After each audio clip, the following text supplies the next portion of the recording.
Hello दोस्तों, मैं Manish sir आप सभी को स्वागत करता हूं इस यूट्यूब चैनल पे। दोस्तों, आज की क्लास में रीजनिंग के टॉप मोस्ट 15 रिपीटेड प्रश्न के बारे में बात करेंगे, जो आपके एग्जाम के पॉइंट ऑफ व्यू से काफ़ी ज़्यादा इम्पोर्टेंट है। अगर आप किसी भी कम्पिटिटिव एग्जाम्स की तैयारी करते हैं, ये वीडियो आपके लिए काफ़ी ज़्यादा यूजफुल होने वाला है। सारे लोग वीडियो के अंत तक जरूर बने रहेंगे और प्रत्येक क्वेश्चन को आप खुद से बनाने की कोशिश भी ज़रूर कीजिएगा। क्वेश्चन नंबर फर्स्ट आपके स्क्रीन पे लगाया गया है। बताइएगा इस प्रश्न का राइट आंसर क्या होगा। ये आपके यूपी पुलिस और एसएससी जीडी के लिए काफ़ी ज़्यादा यूजफुल रहने वाला, और जो बिहार डीएलएड है उसमें भी इस तरह के प्रश्न पूछे जाते हैं। बिल्कुल इसी पैटर्न को फॉलो करेगी। क्वेश्चन नंबर फर्स्ट का बताएंगे राइट आंसर। करा वजन के साथ और किलोग्राम में जो संबंध है आपको बताना है कि तरल पदार्थ के साथ यहाँ कौन सा ऑप्शन भरा जाएगा। प्रश्न कर रहा है आपसे कि वजन और किलोग्राम में जो संबंध है, बिल्कुल उसी संबंध के साथ आपको बताना है तरल पदार्थ के साथ यहाँ कौन सा ऑप्शन भरा जाएगा। यहाँ पे आपको चार ऑप्शन दिया गया। पहला है गैस, दूसरा है दूरी, तीसरा है लीटर, चौथा है लोहा। कमेंट करेंगे राइट आंसर। आपका एनालॉजी चैप्टर आता, उसी चैप्टर से प्रश्न को दिया गया है। बताएंगे राइट आंसर। तो आप सब देख पा रहे हैं कि वजन को हम किलोग्राम में मापते हैं, उसी प्रकार हम तरल पदार्थ को किस में मापते हैं, गैस में, या फिर दूरी, या फिर लीटर, या फिर लोहा। बताएंगे इस क्वेश्चन का right answer option number C हो जाएगा। तरल पदार्थों को हम किस में नापते हैं, लीटर में नापते हैं। ठीक है, जिस प्रकार वजन को हम किलोग्राम में मापते हैं, उसी प्रकार तरल पदार्थों को हम लीटर में मापते हैं। दूरी में नहीं मापा जाता, और ना ही लोहा और ना ही गैस। ठीक है, उम्मीद किए होंगे आप सभी लोग इस प्रश्न को कमेंट जरूर किए होंगे। क्वेश्चन नंबर सेकेंड आपके रेलवे का पूछा हुआ प्रश्न, कमेंट कीजिएगा इस प्रश्न का राइट आंसर। ये भी एनालॉजी चैप्टर से है, पर लेटर के बेस पे प्रश्न पूछा गया। ये प्रश्न आपसे कहना चाह रहा है कि अगर इन दो लेटर के साथ जो संबंध है, बताइए कि इसके साथ कौन सा ऑप्शन भरा जाएगा। इस क्वेश्चन को सोल्व करने के लिए आपको सबसे पहले ए टू जेड आपको लेटर का पोजीशन याद होना चाहिए, ए से जेड तक। ठीक है, कि जैसे ए 1 नंबर पे आता है, बी 2 नंबर पे, सी 3 नंबर पे, डी 4 नंबर पे। इस प्रकार आपको A to Z क्या होना चाहिए, लेटर का पोजीशन याद होना चाहिए। चलिए देखते हैं क्या यहाँ पे सीक्वेंस चल रहा है। जो देख से ए 1 नंबर पे मेरा आता, एफ आपका 6 नंबर पे आता।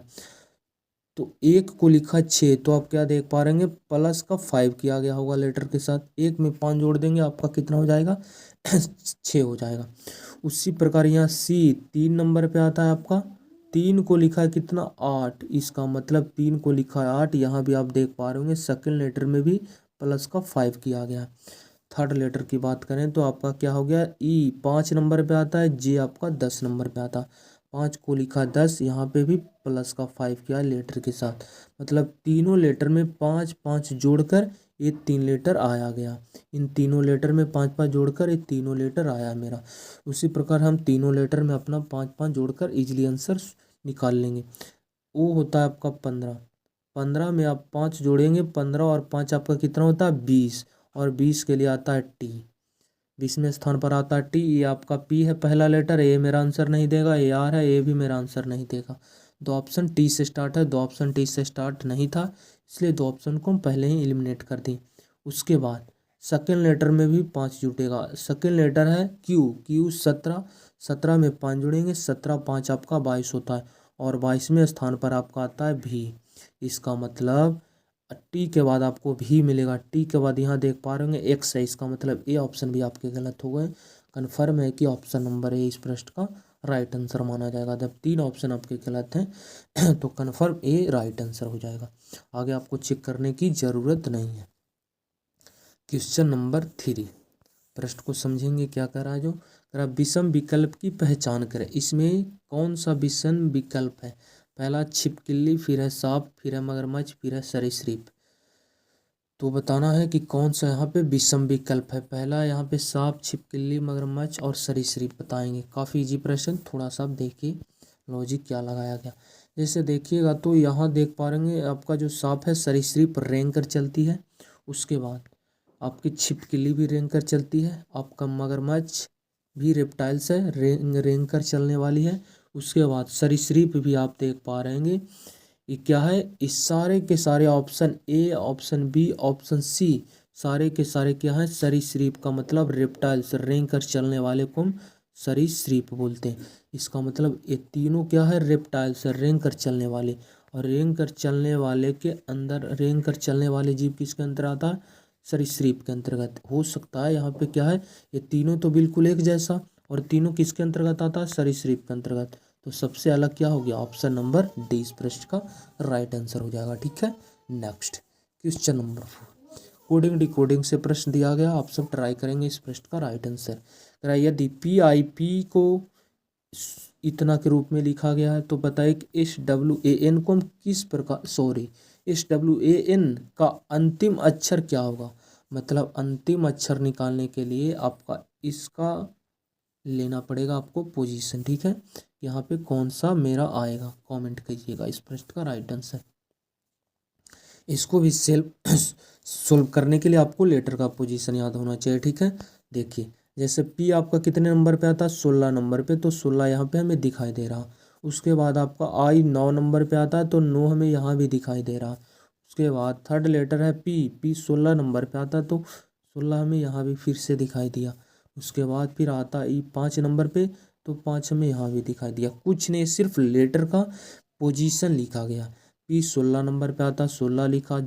I आपका 9 पे आता, 9 लिखा। P 16 पे 16 लिखा। I 5 नंबर पे आता, 5 लिखा। सिर्फ आपको पूछा गया है SWAN का अंतिम अक्षर। अंतिम अक्षर का मतलब होता है लास्ट का डिजिट। अगर ये पूरा नंबर लिखा गया आपके सामने, अगर यहाँ पे जो भी नंबर आएगा वो मेरा लास्ट नंबर होगा। ठीक है, अगर इसमें पूछेंगे आपका लास्ट अक्षर बताएं, तो आपका लास्ट अक्षर क्या हो जाएगा, 5। उसी प्रकार लास्ट अक्षर मेरा क्या आएगा, इसका स्थान आएगा। इस सारे का तो लेटर का पोजीशन जो भी आएगा यहाँ पे एडजस्ट होगा। उसके बाद इन 14 का यहाँ लास्ट 14 लिखाएगा, और 14 का लास्ट क्या हो जाएगा, लास्ट लेटर अक्षर क्या हो जाएगा, बिल्कुल इसका क्या हो जाएगा, right answer option number A बिल्कुल करेक्ट आंसर हो जाएगा। अंतिम डिजिट, जो अंतिम डिजिट आएगा क्या आएगा, 4। क्वेश्चन नंबर 5 नंबर सीरीज का प्रश्न है, कमेंट करेंगे इस प्रश्न का राइट आंसर। नीचे दी गई श्रृंखला का, नीचे दिए गए श्रृंखला की अगली संख्या क्या होगी, बताएंगे सभी लोग। काफ़ी इजी प्रश्न है, सोल्व करने की कोशिश करेंगे। देख पा रहे होंगे आप सभी, 25 से हो गया आपका कितना, 31। 31 से हो गया आपका 38। 38 के बाद हो गया आपका 46, 46। उसके बाद आपको पता करना है। सीरीज एक चल रहा है, तो हम देख लेते हैं किस प्रकार यहाँ ऑर्डर चल रही है। धीमी गति से सीरीज बढ़ रही है, इसका मतलब कुछ जोड़कर बढ़ाया गया होगा।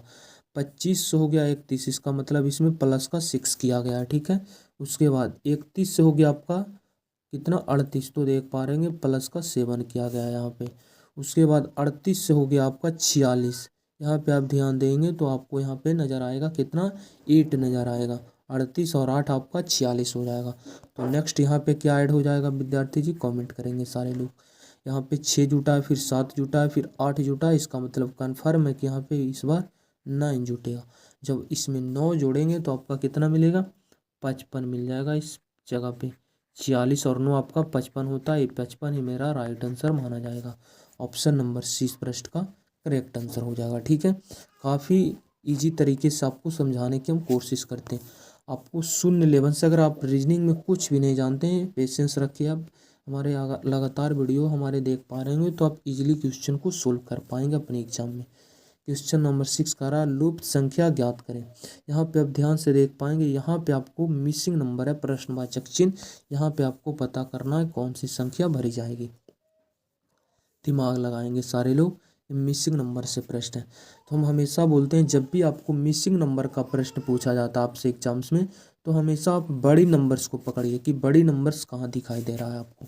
तो आप ध्यान दे पाएंगे तो आपको बड़ी नंबर सारे आपको ऊपर वाले बॉक्स में नज़र आएगा। आप ध्यान से देखिए, ये सारे नंबर्स आपको कहाँ नज़र आ रहा है, ऊपर वाले बॉक्स में नज़र आ रहा है।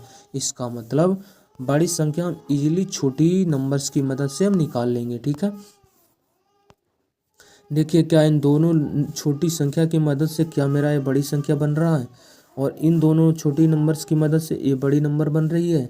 तो देखिए अगर इन दोनों को आपस में ऐड भी कर कर देखते हैं, तो 7 5 12 कैरी 2 हो गया, एक कैरी 1 हो गया, और 8 3 11 1 12, बिल्कुल 37 और 85 को आपस में ऐड कर दीजिए, आपका 122 मिल जाएगा। ठीक है। उसी प्रकार यहाँ भी ऐड करेंगे आप, तो 48 और 79 आप जोड़ेंगे, बिल्कुल 127 मिलेगा। 9 और 8 आपका यूनिट डिजिट 7 दिखाई दे रहा है, कैरी 1 चला जाएगा, 7 4 11 1 12, बिल्कुल यहाँ ऐड हो रहा। 16 और 32 जोड़ लीजिए आप, बिल्कुल 48 मिल रहा है। तो कन्फर्म है कि यहाँ जो भी नंबर आएगा 66 में ऐड करने पर हमको 105 मिलना चाहिए। तो 66 में आप किसको ऐड करेंगे यहाँ पे कि आपको 105 मिल जाए। अगर ऑप्शन ए को उठाते हैं तो यूनिट डिजिट है 5 65, और 5 6 5 11 यूनिट डिजिट 1 दे रहा है, इसका मतलब कन्फर्म है कि इस जगह पे आपका 65 नहीं भराएगा। फिर ऑप्शन बी को लेते हैं, 38 है तो 8 6 14 यूनिट डिजिट 4 देगा, पर यहाँ 5 है यूनिट डिजिट, इसका मतलब कन्फर्म है कि 38 भी इस जगह पे नहीं आएगा।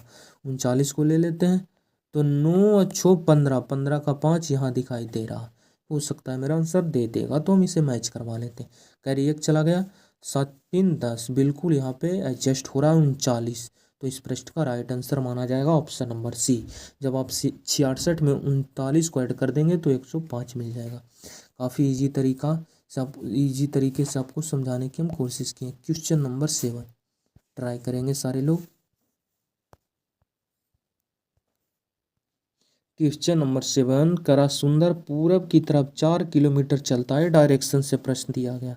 ठीक है, डायरेक्शन चैप्टर दिशा के एक चैप्टर आता है, उससे प्रश्न। करा सुंदर पूरब की तरफ 4 किलोमीटर चलता है, प्रश्न आपसे लास्ट में पूछा गया है, अब वह किस दिशा की ओर जा रहा है। इसका मतलब डायरेक्ट आपसे दिशा के बारे में पूछा गया, तो इस प्रश्न में ये जो अंक डिजिट दिखाई दे रहा है, इतना किलोमीटर इधर की ओर मुड़ा उधर मुड़ा, वो बिल्कुल क्या है, गलत है।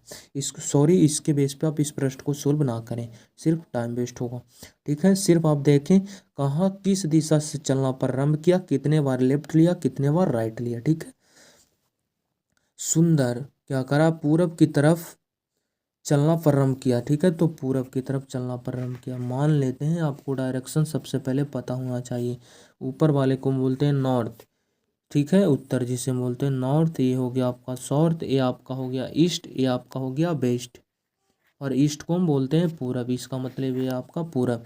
सुंदर पूरब से चलना प्रारंभ किया था। ठीक है, उसके बाद फिर वो बाद दाईं ओर मुड़ा, दाईं का मतलब राइट, और 3 किलोमीटर चलता है, फिर से वह दाईं ओर मुड़ता है और चलना जारी रखता है, मतलब फिर से राइट, पूरब से चलना प्रारंभ किया, 2 बार राइट लिया। ठीक है, राइट जब भी मुड़ना हो कुछ मत करना, आपको कुछ नहीं करना, सिर्फ घड़ी की दिशा में घूरना। अगर लेफ्ट बाएं घूरने का रहेगा तो आप घड़ी के विपरीत घूरेंगे। ठीक है, पर आपको 2 बार घड़ी की दिशा में राइट घूरनी है।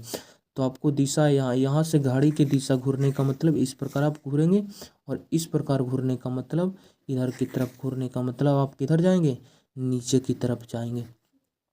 अगर बाएं घूमना रहता तो आप किधर की तरफ घूरते, इधर घड़ी के विपरीत। ठीक है, तो आप ऊपर की तरफ जाते हैं, पर आपको घूरना है घड़ी की दिशा में, तो हम नीचे आएंगे। तो एक बार राइट लिए तो आपका डायरेक्शन किधर चला आया, साउथ की तरफ चला आया। एक राइट और लेना, तो राइट का मतलब अभी बोलेंगे घड़ी की दिशा में घूरना, तो घड़ी की दिशा इस पॉइंट से घूरेंगे इस प्रकार, इसका मतलब इधर की तरफ जाएगा एक राइट। तो किधर की तरफ हो गया सिंबल, वेस्ट की तरफ आ रहा है, इसका मतलब वो अब किस दिशा में जा रहा है, वेस्ट की दिशा में, पश्चिम की दिशा में जा रहा है। तो इस प्रश्न का राइट आंसर हो जाएगा ऑप्शन नंबर बी। ठीक है, सिर्फ आपको समझाने में वक्त लग रहा है, अगर आप इस प्रश्न को सोल्व करते हैं, कॉन्सेप्ट पता है, तो आप इजीली 5 से 10 सेकंड में क्वेश्चन को उड़ा सकते थे। क्वेश्चन नंबर 8 प्रश्न कर रहा है, यदि एल का अर्थ प्लस एम का अर्थ माइनस एन का अर्थ मल्टीपल है, गुणा, और पी का अर्थ है भागा, तो आपको बताना है इन सारे का मान, आपको बताना कि क्या होगा। तो यहाँ पे आपको कुछ नहीं करना, सिर्फ लेटर जो था उसमें जगह आपका सिंबल को एडजस्ट करना। 28 एन है, एन का मतलब क्या बोला गया आपको, मल्टीपल, गुना, तो हम गुना यहाँ कर देंगे। एन के बाद था 5 5 लिख दी, उसके बाद 5 के बाद आया एल, एल का अर्थ आपको बोला गया है प्लस, तो आपको प्लस कर देना यहाँ पे। प्लस के बाद आपको आ गया 50 पी, पी का मतलब आपका क्या बोला गया क्वेश्चन में, भागा, तो आपको यहाँ पे भागा ले लेना। उसके बाद है फिर 5 5 कर दिए, एम है, एम का अर्थ बोला गया आपको माइनस, तो माइनस कर देंगे 4, बिल्कुल आप इसे आप सोल्व कर लीजिए, आपका आंसर इजीली जो भी आएगा आप इसे सोल्व करने पर वो आपका राइट आंसर माना जाएगा।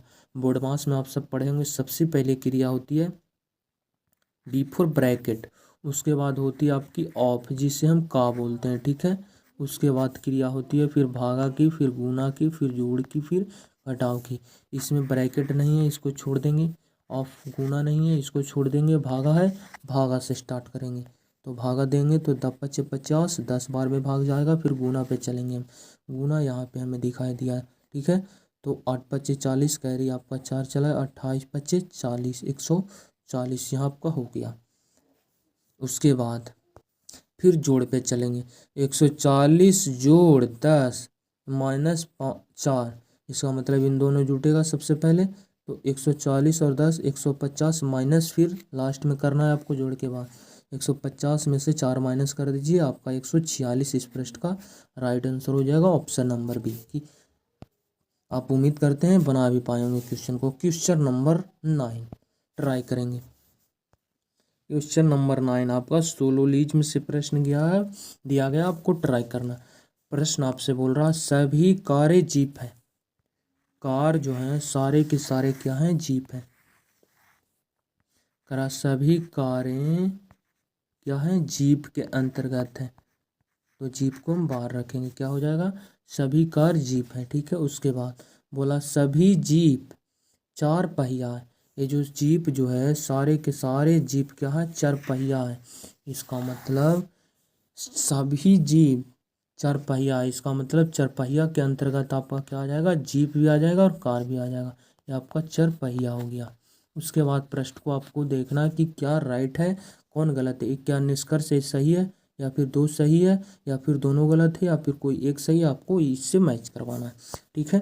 तो पहला निष्कर्ष है आपको सभी 4 पहिया कारें हैं। ये जो करा सभी 4 पहिया क्या कारें हैं, जो आपको बताना है।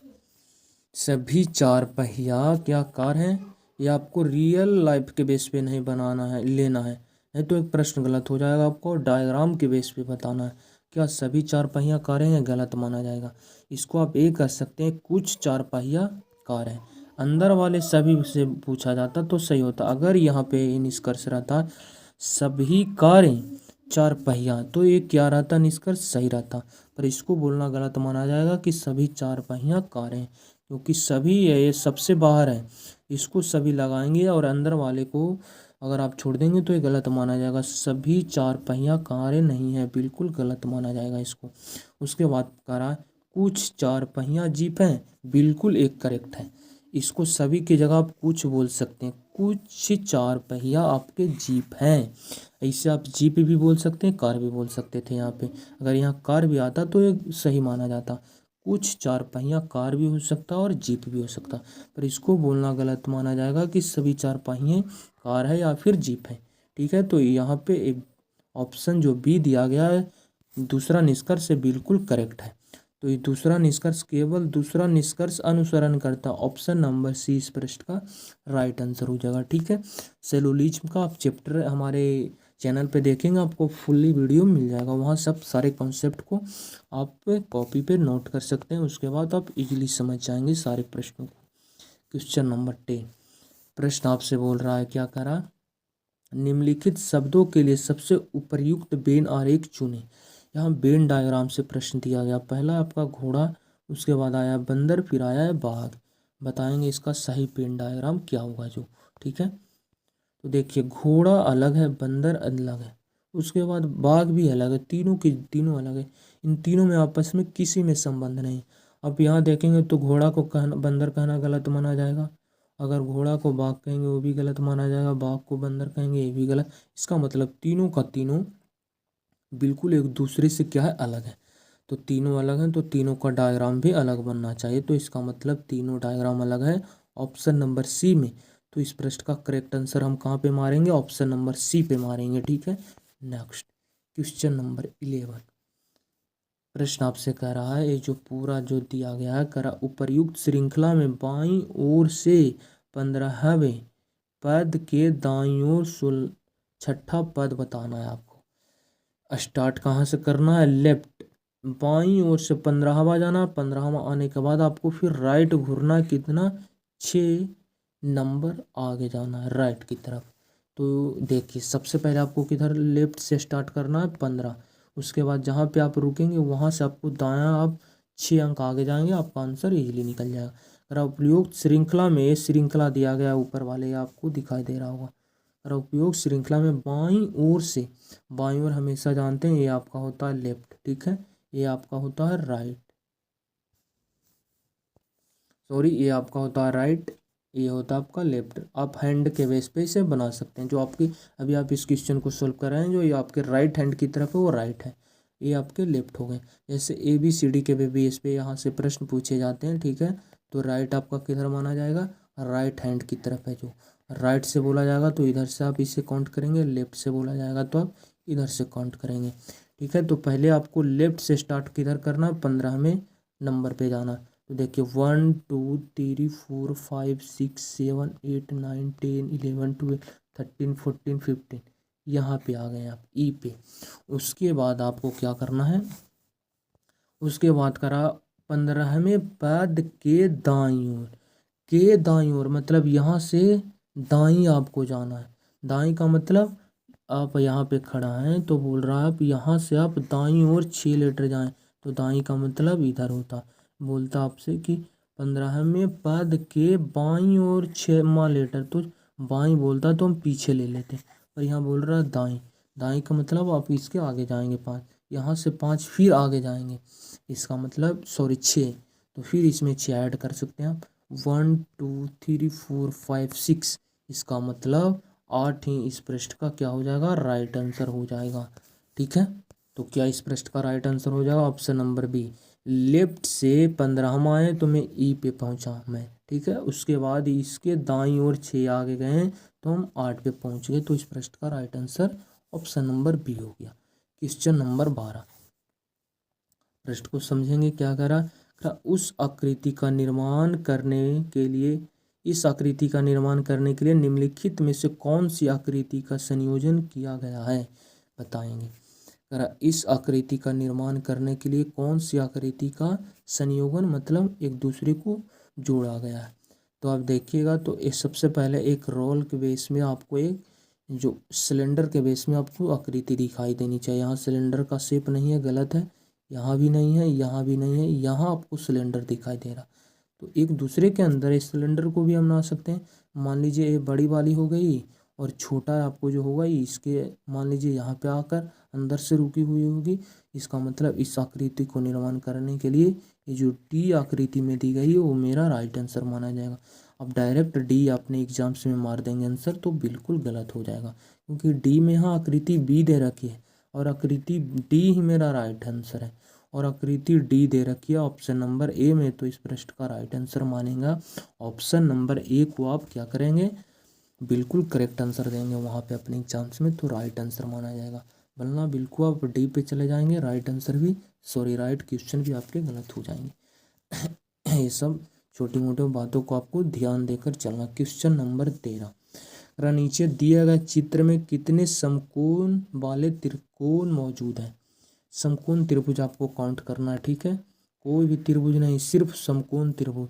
और समकोण का मतलब होता है जिसका एक कॉर्नर आपका 90 डिग्री का हो, अदर दो कॉर्नर कुछ भी हो सकता है, अगर यहाँ एक्स है तो यहाँ वाई भी हो सकता है, ठीक है, इन दोनों कॉर्नर को कुछ भी हो सकता है, पर इन दोनों का सम भी आपका 90 होना चाहिए, ठीक है, पर इसका एक कॉर्नर आपका 90 डिग्री कन्फर्म होना चाहिए। ये कन्फर्म आपका एक 90 डिग्री का कोण बनना चाहिए, इन दोनों कोणों का योग 90 होना चाहिए, क्योंकि जानते होंगे ट्रायंगल्स के तीनों कॉर्नर का योग आपका 180 होता है, तो 90 ये तो इन दोनों कोण का योग भी 90 होना चाहिए, तो कुल तीनों कोणों का योग 180 हो जाएगा। तो ध्यान से देख पाएंगे, इसको आप उठाएंगे तो यहाँ पे एक आपको समकोण त्रिभुज बनता नजर आएगा, ये आपका 90 डिग्री कॉर्नर बन रहा है यहाँ। जस्ट इसके अपोजिट राइट की तरफ भी यहाँ पे एक 90 डिग्री का कॉर्नर बना रही है, इसका मतलब पहला समकोण ए बन गया, दूसरा ए बन गया। यहाँ पे उठाएंगे तो इसमें 90 डिग्री का कोण नहीं बन रहा, यहाँ नहीं बन रहा, यहाँ नहीं है, ये नहीं है, यहाँ भी ध्यान से देखेंगे तो 90 डिग्री कहूँ भी नहीं बन रही है। यहाँ आएंगे तो बिल्कुल यहाँ 90 डिग्री का कॉर्नर बनता नज़र आ रहा। 90 डिग्री जिसके सामने एक सीधी ऊपर की रेखा गई हो और एक पड़ी रेखा हो। तो ध्यान से देखिए, इस कॉर्नर से एक डायरेक्ट सामने गया ऊपर है, डायरेक्ट पड़ी रेखा है, इसका मतलब यहाँ 90 डिग्री का कॉर्नर बन रहा है। ये आपका तीसरा समकोण हो गया। और जस्ट यहाँ देखेंगे तो 90 डिग्री का कॉर्नर यहाँ बन रहा है, इन दोनों कोना का योग 90 डिग्री हो जाएगा। चौथा समकोण ये हो जाएगा। तो इस आकृति में टोटल कितने समकोण थे? 4। ऑप्शन नंबर डी इस प्रश्न का राइट आंसर हो जाएगा। क्वेश्चन नंबर 14, उपरोक्त आकृति का जल प्रतिबिंब बताना है आपको। ये जो आकृति दिया गया है इसको हम जल में जब देखेंगे तो कैसा आकृति बनाएगा? ऑप्शन ए या फिर बी या फिर सी या फिर डी। देखिए यहाँ भी आपको देखना पड़ेगा। ऑप्शन ए में सी आकृति दे रखी है, बी में ए आकृति दे रखी है। जो आकृति मेरा सही होगा उस आकृति को आपको देखना कौन सा ऑप्शन में दे रखी है। तो जल प्रतिबिंब के लिए आपका क्या ट्रिक है? कुछ नहीं है। आप जल में देखेंगे तो क्या होता है, सिर्फ ऊपर नीचे में चेंज होता है। ऊपर वाला पार्ट आपका नीचे आ जाएगा, ठीक है, और जो नीचे वाला पार्ट है आपको किधर चला जाएगा? ऊपर की तरफ चला जाएगा। इसमें कुछ चेंज नहीं होता, सिर्फ नीचे वाला पार्ट आपका ऊपर जाएगा और ऊपर वाला नीचे और नीचे वाला आपका ऊपर आ जाता है। ये आपका कॉन्सेप्ट कहता है जल प्रतिबिंब का। अगर आपके एग्जाम्स में प्रश्न आता है, इसे नोट कर लेंगे। अगर आपके एग्जाम में जल प्रतिबिंब का प्रश्न आता है उसका सिर्फ एक कॉन्सेप्ट है, ऊपर वाला नीचे, नीचे वाले ऊपर जाएगा। अब इसे आप सोल्व करिए। लेफ्ट राइट में चेंज नहीं होगा, जो लेफ्ट है वो लेफ्ट रहेगा, राइट है राइट रहेगा। देखिए ये इसको देखेंगे, इस सर्कल का जो है ऊपर की तरफ है तो नीचे आना चाहिए, नीचे की तरफ आएगा। तो यहाँ सर्कल नीचे है, यहाँ सर्कल नीचे है, यहाँ नीचे, यहाँ आयत वाला आया, इसका मतलब ये मेरा ऑप्शन गलत होगा। उसके बाद ये वाली जो आयत है नीचे है वो ऊपर जाएगा, ऊपर यहाँ भी आयत है, इसमें भी है, इसमें भी है, इससे बेस पे गलत नहीं। ये जोड़ जो है नीचे की तरफ है तो जोड़ नीचे है तो ऊपर जाएगा, ऊपर जाने का मतलब इस पे आएगी, ठीक है। राइट है राइट ही रहेगा पर ऊपर जाएगा। जोड़ यहाँ राइट की तरफ आना चाहिए, जोड़ यहाँ नहीं आया, यहाँ नहीं देकर पीछे कर दिया, ऊपर ही रहेगा। पर अगर ये राइट है तो राइट ही रहेगा, लेफ्ट नहीं हो जाएगा।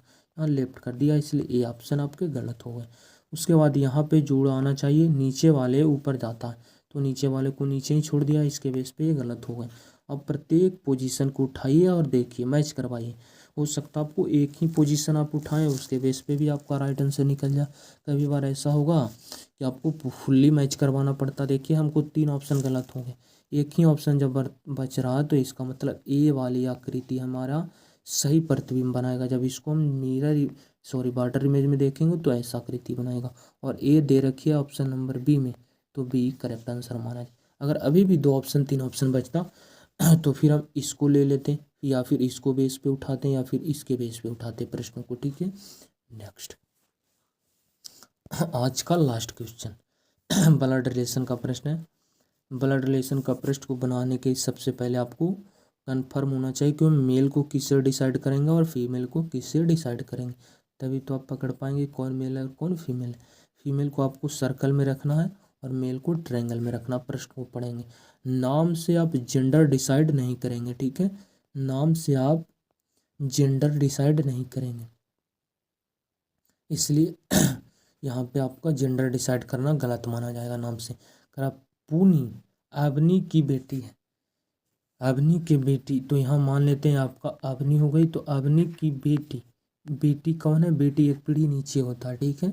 संतान जो है एक पीढ़ी नीचे आता है। तो अवनी की बेटी कौन है? पूनी, तो पूनी एक पीढ़ी नीचे आएगा। कन्फर्म जेंडर किसका पता चल रहा है? पूनी का, क्योंकि ये बेटी है, इसका मतलब फीमेल है। तो फीमेल है तो इसको हम किस में रखेंगे? सर्कल में रख दे। अवनी का यहाँ जेंडर डिसाइड नहीं हुआ, ये मेल भी हो सकता है फीमेल भी। नेम के बेस पे आप जेंडर डिसाइड नहीं करेंगे कि मेल है या फिर फीमेल।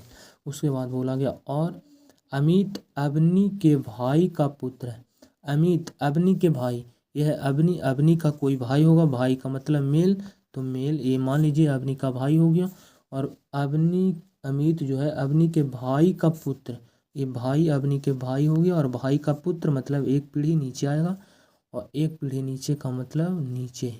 अमित, अमित जो है अवनी के भाई का पुत्र है, पुत्र का मतलब ये भी मेल है। यहाँ बोला अगर अमित जो है अवनी के भाई, अवनी के भाई इसके सामने बैठेगा, अवनी के भाई का पुत्र है। ये जो अमित है अवनी के भाई का पुत्र है, पुत्र का मतलब मेल, ये इसका तक, यहाँ तक तो प्रश्न हम सोल्व कर लिए। और अमित के पिता, अमित का पिता कौन है, ये हो गया, क्योंकि ये पिता क्यों हो गया, क्योंकि ये मेल ही है, ठीक है। तो अमित का पिता कौन हो गया, ए। उसके बाद अमित के पिता का, अमित का पिता का पूनी से, ये पूनी से इसका क्या संबंध है बताएं। ये पूनी का कौन लगेगा, अमित का पिता। तो पूनी की ये क्या हो सकता है, माता भी हो सकता है और पिता भी हो सकता है। ये मेल भी है और फीमेल भी ले सकते हैं इसको, ठीक है। अगर पूनी कई माता को रखते हैं तो माता का भाई आपका मामा हो जाएगा, ठीक है। तो मामा ऑप्शन नंबर डी में दे रखी है। अगर इसको आप पिता लेकर चलते हैं, पुनी की ये पिता लेते हैं तो पिता का ये भाई क्या हो जाएगा, चाचा आपका हो जाएगा। चाचा देखते हैं तो ऑप्शन में आपका नहीं दे रखी है, तो आप किसी को उठा कर लेकर चलेंगे तो किसी एक से ही ऑप्शन मैच करेगा। तो हम इससे अगर पिता मानकर चलते हैं तो पुनीत का ये पिता, पिता का भाई चाचा, चाचा किसी भी ऑप्शन में नहीं दे रखी है। इसका मतलब इसके बेस पे नहीं बना, तो मदर इसे मान सकते हैं। पुनीत की अगर ये मम्मी है तो मम्मी का भाई मामा लगेगा। ऑप्शन नंबर डी इस प्रश्न का करेक्ट आंसर हो जाएगा, ठीक है। आज का आपका स्कोर कितना रहा कमेंट बॉक्स में कमेंट करेंगे। अगर हमारे वीडियो अच्छे लगते हैं आपको तो प्लीज़ इसे दोस्तों के पास शेयर करें, कमेंट करें, लाइक करें, ताकि हम मोटिवेट रहें आपके लिए। लगातार इसी तरह के वीडियो कंटेंट आपके सामने प्रोवाइड करते रहेंगे, ठीक है। मिलते हैं नेक्स्ट क्लास में, जब तक के लिए बाय, टेक केयर। सुबह 8 से 9 के बीच आपको इस चैनल पे आपको प्रत्येक दिन आपको वीडियो देखने को मिल सकते हैं, तो चैनल को सब्सक्राइब जरूर कर लेंगे।